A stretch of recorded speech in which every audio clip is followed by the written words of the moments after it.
Pengkhotbah 2. Hikmat dan kebodohan adalah hal yang sia-sia. Aku berkata dalam hati, mari aku hendak menguji kegirangan. Nikmatilah kesenangan, tetapi lihat juga itu pun sia-sia. Tentang tertawa aku berkata itu bodoh, dan mengenai kegirangan apa gunanya? Aku menyelidiki diriku dengan menyegarkan tubuhku dengan anggur, sedang akal budiku tetap memimpin dengan hikmat, dan dengan memperoleh kebebalan, sampai aku mengetahui apa yang baik bagi anak-anak manusia untuk dilakukan di bawah langit selama hidup mereka yang pendek itu. Aku melakukan pekerjaan-pekerjaan besar, mendirikan bagiku rumah-rumah, menanami bagiku kebun-kebun anggur. Aku mengusahakan bagiku kebun-kebun dan taman-taman, dan menanaminya dengan rupa-rupa pohon buah-buahan. Aku menggali bagiku kolam-kolam untuk mengairi dari situ tanaman pohon-pohon muda. Aku membeli budak-budak laki-laki dan perempuan, dan ada budak-budak yang lahir di rumahku. Aku mempunyai juga banyak sapi dan kambing domba, melebihi siapapun yang pernah hidup di Yerusalem sebelum aku. Aku mengumpulkan bagiku juga perak dan emas, harta benda raja-raja dan daerah-daerah. Aku mencari bagiku biduan-biduan dan biduanita, dan yang menyenangkan anak-anak manusia, yakni banyak gundik. Dengan demikian aku menjadi besar, bahkan lebih besar daripada siapapun yang pernah hidup di Yerusalem sebelum aku. Dalam pada itu hikmatku tinggal tetap padaku. Aku tidak merintangi mataku dari apapun yang dikehendakinya, dan aku tidak menahan hatiku dari sukacita apapun. Sebab hatiku bersukacita karena segala jerih payahku.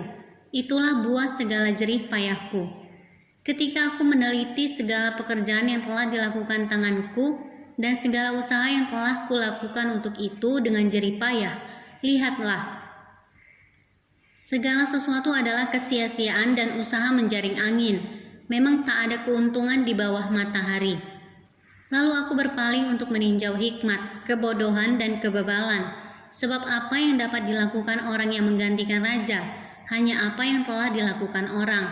Dan aku melihat bahwa hikmat melebihi kebodohan seperti terang melebihi kegelapan. Mata orang berhikmat ada di kepalanya, sedangkan orang yang bodoh berjalan dalam kegelapan.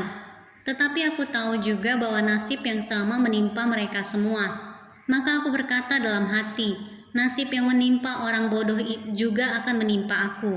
Untuk apa aku ini dulu begitu berhikmat? Lalu aku berkata dalam hati bahwa ini pun sia-sia, karena tidak ada kenang-kenangan yang kekal baik dari orang yang berhikmat maupun dari orang yang bodoh. Sebab pada hari-hari yang akan datang kesemuanya sudah lama dilupakan. Dan orang yang berhikmat mati juga seperti orang yang bodoh. Oleh sebab itu aku membenci hidup, karena aku menganggap menyusahkan apa yang dilakukan di bawah matahari. Sebab segala sesuatu adalah kesia-siaan dan usaha menjaring angin. Aku membenci segala usaha yang kulakukan dengan jerih payah di bawah matahari, sebab aku harus meninggalkannya kepada orang yang datang sesudah aku. Dan siapakah yang mengetahui apakah orang itu berhikmat atau bodoh? Meskipun demikian ia akan berkuasa atas segala usaha yang kulakukan di bawah matahari dengan jerih payah dan dengan mempergunakan hikmat. Ini pun sia-sia.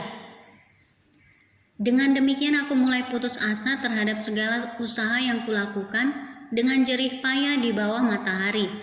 Sebab kalau ada orang berlelah-lelah dengan hikmat, pengetahuan dan kecakapan, maka ia harus meninggalkan bahagiannya kepada orang yang tidak berlelah-lelah untuk itu. Ini pun kesia-siaan dan kemalangan yang besar. Apakah faedahnya yang diperoleh manusia dari segala usaha yang dilakukannya dengan jerih payah di bawah matahari dan dari keinginan hatinya?